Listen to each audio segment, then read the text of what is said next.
답은 이제 84페이지부터 할게요. 84페이지부터가 시험범위니까 여기서부터 하고, 자, 이제 이전 내용을 보면, 이전 내용은, 우리나라가 이제 해방을 맞이하고, 우리나라가 이제 광복을 맞이하고, 일본으로부터, 이제 광복을 맞이하고, 이제 뭐, 이승만이 대통령이 되었다. 이제 그 정도만 알고 있으면 돼요. 일본으로부터 광복을 맞이하고, 이제 이승만이 대통령이 되었고, 이제 북쪽은, 그래서 우리 남쪽은 이제 이승만 체제, 이제 북쪽은 여러분들이 잘 알고 많이 들어본 김일성이라는 사람이 이 북쪽을 이제 뭐 이제 다스리고, 자, 그래서 이제 남쪽은 우리 대한민국 정부가 성립되고 이제 일본으로부터 해방을 맞이한 이후에 남쪽은 대한민국 정부가 수립되고 이승만이 대통령이 되었고, 이제 북한은 이제 북쪽은 이제 북조선 뭐 인민공화국이라고 해가지고 이제 김일성이 다스리게 됐고요. 자, 그래서 이제 남쪽과 북쪽이 대결을 하는 가운데 6.25 전쟁이 일어났고, 뭐 6.25 전쟁은 뭐 무승부였고, 이제 북한의 김일성이 우리나라를 공격한 6.25 전쟁, 뭐 이제 결론적으로는 무승부였지만 이때 나라가 폐허가 되었다. 이제 그런 말입니다. 자, 그래서 정리하면 우리나라가 강복을 맞이한 이후에, 해방을 맞이한 이후에 이제 남쪽은 대한민국 정부가 수립되고 북쪽은 이제 북조선 인민공화국이 수립되었고, 그래서 남쪽은 이승만, 북쪽은 김일성 체제가 성립이 되었고, 자, 이러한 우리 대한민국과 이제 북한의 대립이 이제 격화되는 가운데 이제 북한의 김일성의 남침으로 이제 6.25 전쟁이 일어났고요. 6.25 전쟁이 일어났고, 뭐 6.25 전쟁은 결론적으로는 무승부가 되었지만 이때 국토가 황폐화되고 많은 사람이 희생되었다. 이제 그러한 내용이었고요. 자, 그러면 이제 그 다음부터 봅시다. 여기서부터 84페이지부터가 시험범위니까, 자, 이제 이승만 정부가 이제 장기 집권, 어떤 독재를 하게 되었고, 그러한 독재가 이제 4.19 혁명으로 무너지게 되었다. 이제 그런 내용을 한번 볼게요. 자, 그러면 이승만 정부가 독재를 하고, 이제 이 독재에 맞서기 위해서 4.19 혁명이 일어나면서 이승만의 독재가 무너지게 되는데, 자, 그러면 이승만이 독재를 하는 과정을 보도록 합시다. 1950년대 이승만 정부는 여러 차례 헌법을 개정하며 장기 집권을 시도하였다. 자, 여러 차례 헌법을 개정하면서 장기 집권을 시도하는데, 자, 어떤 식으로 헌법을 바꿨나? 헌법을 어떤 식으로 바꿨나 한번 봅시다. 헌법을 바꾼 이유는 이승만의 영원한 독재, 영원한 장기 집권을 위해서. 자, 첫 번째, 이제 소위 말하는 발췌개헌이라고 불리는 개헌이 있었는데, 자, 이제 첫 번째가 이제 발췌개헌이라고 했죠. 발췌개헌 봅시다. 1952년 대통령 선거를 앞두고, 자, 1952년 대통령 선거를 앞두고 이승만의 지지 세력은 의회의 다수를 차지하고 있지 못하였다. 자, 이때까지만 하더라도 이제 1952년에 대통령 선거를 앞두고 있었다고 했잖아요. 우리가 지금은 대통령의 임기가 5년이잖아요. 5년. 이때는 대통령의 임기가 4년이었어요. 4년. 이때는 대통령의 임기가 4년이었다. 대통령 선거를 앞두고 1952년 대통령 선거를 앞뒀다고 했죠. 대통령의 임기는 참고로 이때는 4년이었습니다. 4년. 그러니까 이제 1948년도에 이승만이 대통령으로 선출이 되고 대한민국 정부가 수립이 되었던 거예요. 자, 그래서 1948년도에 이제 이승만이 대통령으로 선출이 되었습니다. 선출이 되었습니다. 1948년. 자, 그래서 1948년 이제 이승만이 대통령으로 선출이 되었고, 이제 그 이승만의 이제 지지 세력은 의회의 다수를 차지하고 있지 못하였다. 그러니까 어쨌든 48년도에 이승만이 대통령으로 선출되었고, 이 당시 대통령의 임기는 4년이었어요. 4년. 자, 그러면 이제 1948년도에 대통령이 선출되었으니까 이제 52년도에 이제 그 다음 대통령 선거가 있는 건 당연하겠죠. 자, 그런데 이 대통령 선거를 앞두고 이승만의 지지 세력은 의회의 다수를 차지하고 있지 못하였다. 근데 이거는 무슨 말이냐면, 자, 이승만의 지지 세력이 의회의 다수. 그러니까 이승만 지지 세력이 의회의 다수를 차지하고 있지 못하였다. 이건 무슨 말이냐면, 이때는 대통령을 국민들이 뽑는 게 아니라 국회의원이 뽑았어요, 여러분. 국회의원이 대통령을 뽑았단 말이에요. 예. 자, 그래서 이때는 이제 대통령을 국회의원이 선출하던 시대였습니다. 자, 그래서 이게 문제였던 거죠. 이승만의 지지 세력은 의회의 다수를 차지하고 있지 못하였다. 이게 왜 문제냐? 대통령을 국회의원들이 선출하였기 때문에. 그리고 국회의원들은 이제 국민이 투표해서 국회의원을 뽑고, 그리고 이 국회의원은 대통령을 뽑을 수 있는 권리가 있고요. 자, 국민들이 투표해서 국회의원을 뽑아요. 국민들이 투표를 해서 국회의원을 뽑고, 그리고 국회의원들이 또 투표해서 대통령을 뽑는 거예요. 아셨죠? 자, 그래서 국회의원들이 대통령을 선출하였기 때문에. 자, 국회의원 투표로 대통령을 선출했단 말이에요. 예. 자, 근데 이승만의 지지 세력이 국회의 다수를 차지하고 있지 못하였다. 그러니까 이승만을 지지하는 사람이 국회의원이 많이 없었다. 국회의원 중에서 이승만을 지지하고 있는 세력이 많이 없었다. 국회의원이 대통령을 선출하는데, 자, 그래서 국회의원들의 투표로 대통령을 선출하는데, 이승만의 지지 세력이 국회에 많이 없었기 때문에 이건 큰 문제가 될 수밖에 없었죠. 자, 그래서 우리 이승만 대통령이 이 국회 간접선거, 즉 국회의원들이 투표로 대통령을 선출했습니다.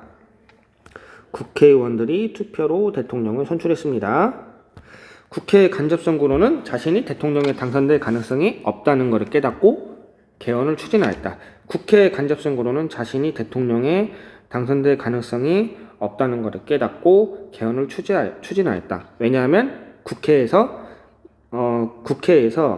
이승만을 지지하고 있는 세력이 많이 없었기 때문에 여기 나와 있죠.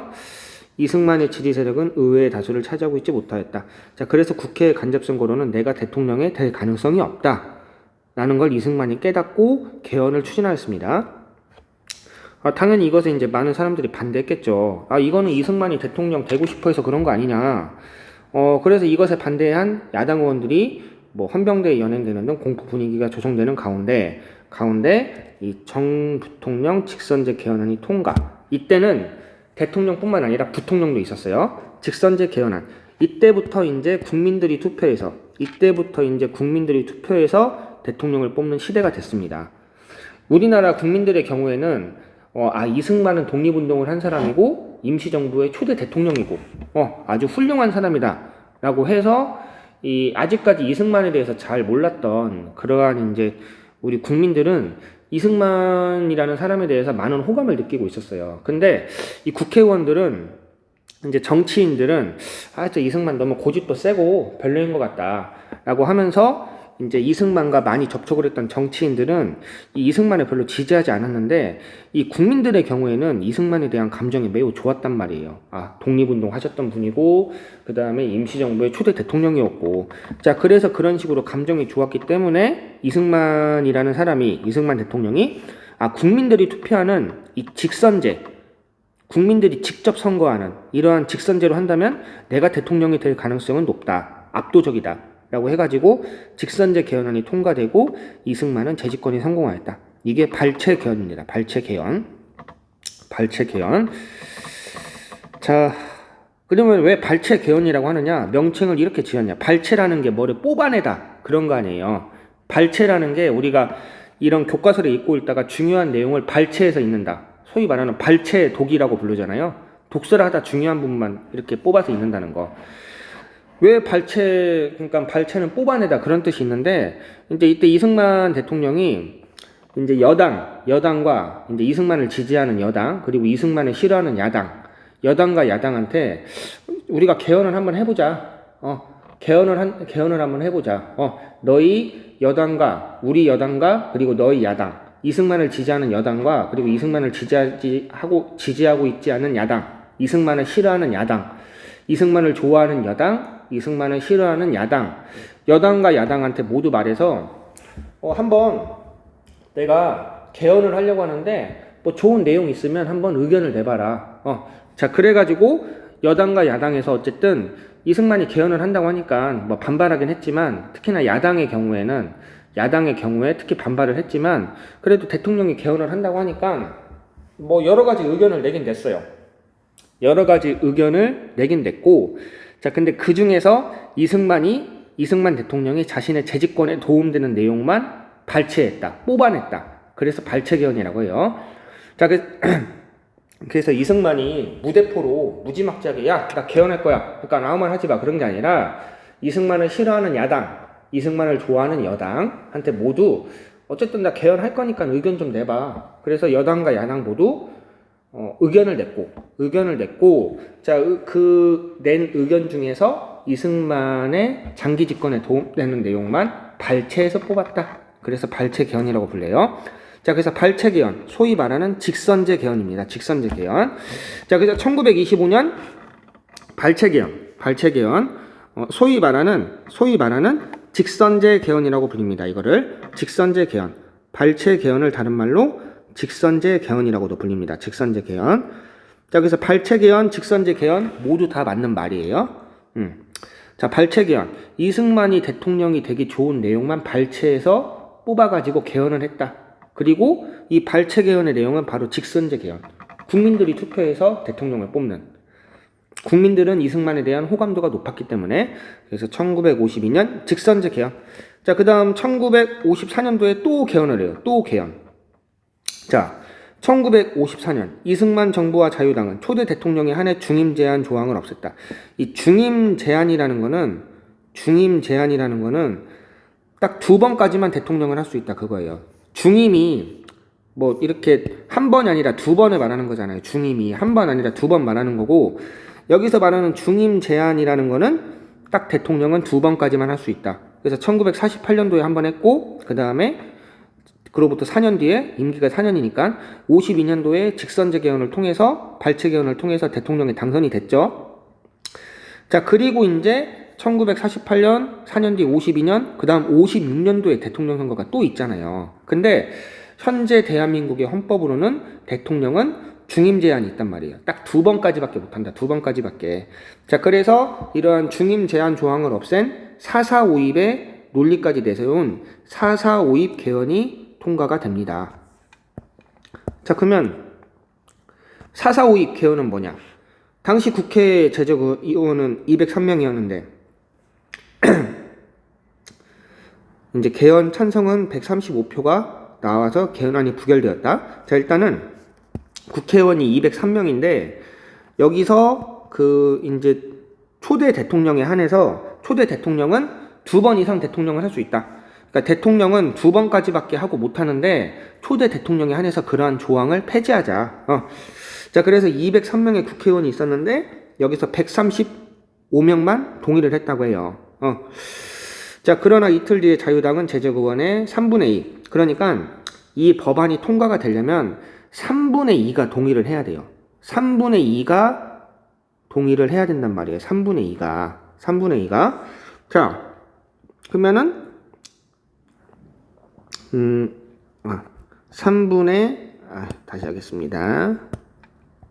3분의 2 곱하기 203은 3분의 406이죠. 자, 그리고 3에서 406, 3, 1은 3, 10, 3, 3은 9, 16, 3, 5, 15, 10, 3, 여기 점 하고 3, 3은 9, 그리고 10 하고 또 3, 3, 135.333이 나오는데, 자, 아니, 어쨌든 3분의 2가 동의를 해야 된단 말이에요. 203명의 국회의원 중에. 그러면 3분의 2 곱하기 203 하면은 135.333이 나와요. 자, 그러면은 어쨌든 135하고 소수점이니까 136명이 동의를 해야 되잖아요. 어쨌든. 그러니까 동의를 하려면 어떠한 법안이 통과가 되려면은, 자, 이거는 136표가 나와야 통과가 될 수 있단 말이에요. 어떠한 법안이. 자, 국회의원의 숫자 203명, 국회의원 숫자 203명, 어떠한 법안이 통과되기 위해서는 3분의 2 이상이 동의를 해야 돼요. 이 3분의 2 이상이 동의를 해야 법안이 통과가 됩니다. 자, 그래서 3분의 2 곱하기 203 하면은 135.333이니까 어쨌든 136표가 나와야 동의를 되는 거예요. 법안이 통과될 수 있는 거예요. 근데 135표가 나왔기 때문에 부결이 되었어요. 통과가 못 됐단 말이에요. 136표가 나와야 되는데 136표가 나와야 되는데 135표만 나왔기 때문에 법안이 통과가 되지 못했습니다. 자, 근데 이 다음날, 이틀 뒤에 이 이승만을 지지하는 자유당이 이 4.4.5입, 즉 반올림이라는 걸 내세워서 135.333은 소수점이 반올림이 안 되니까 이 반올림이 되려면 여기가 3이 아니라 5가 돼야 되잖아요, 여러분들. 어쨌든 이 135.333 반올림이 안 되니까 135표만 나와도 통과되는 거 아니냐라는 이상한 수학적인 논리를 내세우면서 이 135표만 나와도 통과된다는 반올림 개헌, 반올림의 논리, 4.4.5입의 논리까지 내세우면서 변칙적으로 통과를 시켰다. 이 사람의 숫자하고 수학적인 숫자하고는 다르잖아요. 그렇죠? 자, 그래서 어쨌든 135표만 나와도 법안은 통과될 수 있어 라고 해가지고 기적적인 4.4.5입의 논리까지 내세우면서 초대 대통령에 한해서는 대통령을 2번 이상 할 수 있다라는 이러한 4.4.5입 개헌까지 했습니다. 그래서 처음에 발췌 개헌, 직선제 개헌 이거 했고요. 그 다음에 4.4.5입 개헌 했습니다. 자, 그리고 이제 4년 뒤, 이제 1948년, 52년, 56년 정 부통령 선거에서 이승만은 야당 후보 신익희의 갑작스러운 죽음으로 대통령에 당선이 됐으나 이때 이제 대통령 선거에 이승만하고 이제 신익희가 나왔나 봐요. 자, 근데 신익희가 갑작스럽게 죽는 바람에, 돌연사에서 죽는 바람에 이승만이 대통령이 되었고, 자, 근데 대통령이 되긴 했는데 이 진보당에 이 조봉암이라는 사람이 있는데 이 조봉암이라는 사람이 상당히 위협적으로 약진을 하기 시작했단 말이에요.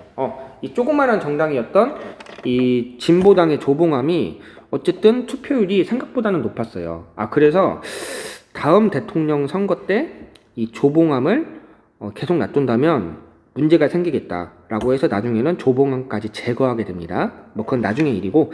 자, 그리고 이제 부통령에는, 자, 어쨌든 대통령에는 이승만이 당선된 거 성공했는데 이 부통령에는 뜻밖의 야당이었던 민주당의 장면이 그 이승만을 지지하는 자유당의 이기붕을 누르고 당선이 되었다. 이거는 이승만으로서 상당히 곤란하죠. 부통령의 경우에도 이승만을 지지하는 자유당이 돼야 다음 대통령 선거도 편하게 할 수 있을 거 아니에요. 그렇죠? 자, 그래서 이 돌발 사항이 생겨가지고 어쨌든 이승만이 계속적으로 대통령 되는 데는 성공했지만 이 1956년 이 부통령 선거에서는 야당이었던 민주당이 이 대통령에 당선이 되면서 이승만이 좀 약간 곤란한 상황에 빠지게 되었습니다. 자, 그 다음 85페이지. 자, 이제 1948년, 52년, 그 다음에 1956년, 그 다음에 1960년에 또 대통령 선거가 있겠죠, 여러분들. 4년마다 있으니까. 자, 그래서 1960년 정 부통령 선거에서 이 야당의 또 대통령 후보였던 조병업이 또 갑자기 사망했어요. 1956년에는 야당 후보였던 신익희가 갑작스럽게 죽었는데 이때는 또 야당의 대통령 후보였던 조병옥이 이 암이 발견돼가지고 암 말기가 발견이 돼서 암 말기로 인해서 사망하게 됩니다. 자, 그래서 이승만이 당선은 확실해졌는데 이 문제는 이때 이 부통령이었던 이 이승만을 지지하는 이 자유당의 부통령이 탈락했다고 했죠. 야당의 민주당의 장면이 당선되었고, 자, 그래서 이 1956년 같이 이 부통령의 경우에 또 야당이 당선되면 이거는 문제가 생길 수 있겠다. 그래서 어쨌든 대통령은 뭐 야당 후보가 죽었으니까 이승만이 거의 확실해졌는데 이 부통령이 문제다. 자, 그래서 정부와 자유당은 이승만의 후계자인 이기붕을 부통령에 당선시키기 위해 이 부정선거를 자행한 것이 바로 4.19 혁명의 어떠한 원인이 되었던 겁니다. 자, 그래서 이걸 3.15, 3월 15일 날 있었던 부정선거라고 해서 3.15 부정선거라고 하는데, 자, 선거 당일부터 이제 마산을 비롯해서 여러 곳에서 부정선거를 규탄하는 시위가 발생했습니다. 부정선거의 흔적이 곳곳에서 발견이 되면서 자, 더욱이 4월 11일에 시위 과정에서 실종되었던 이 김주열이 시위를 하는 도중에 최루탄을 맞고 쓰러졌는데 그 최루탄이 눈에 박혀버렸어요. 그래서 경찰은 이러한 시체를 마산 앞바다에 집어 던졌는데 이 또 사람의 시체가 며칠 되면 떠오르잖아요. 그래서 이 김주열의 시체가 마산 앞바다에 떠올랐는데 한쪽 눈에는 최루탄이 박힌 처참한 상태였죠. 자, 그래서 이제 김주열의 시신이 발견이 되면서 이제 이것에 더욱더 국민들이 분노하면서 시위는 전국으로 확산되었다. 자, 그래서 이제 시위를 벌이는 학생과 시민한테 경찰이 총격을 가했는데 이러한 총격으로 인해서 더욱더 시민들이 자극되게 되었고 4월 25일에는 대학 교수들까지 나서 이승만의 하야를 요구했다. 이승만은 결국에는 하야 성명을 발표하고 대통령에 물러났다. 자, 그래서 4.19 혁명 간단한 거예요. 4.19 혁명은 이승만의 후계자였던 이기붕을 부통령에 당선시키기 위한 부정선거가 진행이 되었고 이러한 부정선거의 낌새를 눈치챈 시민들이 시위를 벌였는데 시위 과정에서 이 김주열이란 사람이 죽었고 김주열 학생이 죽었고 김주열의 시체가 마산 앞바다에서 처참하게 발견이 됐죠. 이것에 분노한 시민들이 전국적으로 시위를 벌이게 되었고 결국에는 이승만이 물러나게 됩니다. 자, 4.19 혁명은 학생과 시민이 힘을 합쳐 독재 조건을 무너뜨린 최초의 민주주의 혁명, 우리나라 민주주의 발전의 기초를 세운 혁명이었다. 자, 오늘은 여기까지 할게요. 여기까지 하고 다음 시간에 장면 정보 하도록 합시다. 자, 그리고 이 3.15 부정선거 내용도 한번 읽어보세요. 사전투표를 미리 했다. 사전투표를 미리 이승만의 딸 동그라미를 쳐놓고 투표를 용지를 미리 넣어놨어요. 투표 용지를 이승만의 동그라미 쳐놓고 또 투표함을 바꿔치기 하고 이승만의 동그라미 친 투표함을 이승만의 딸 압도적으로 동그라미 친 투표함을 이제 바꿔치기 하고 뭐 그런 내용. 자, 그러면 다음 시간에 하도록 하겠습니다.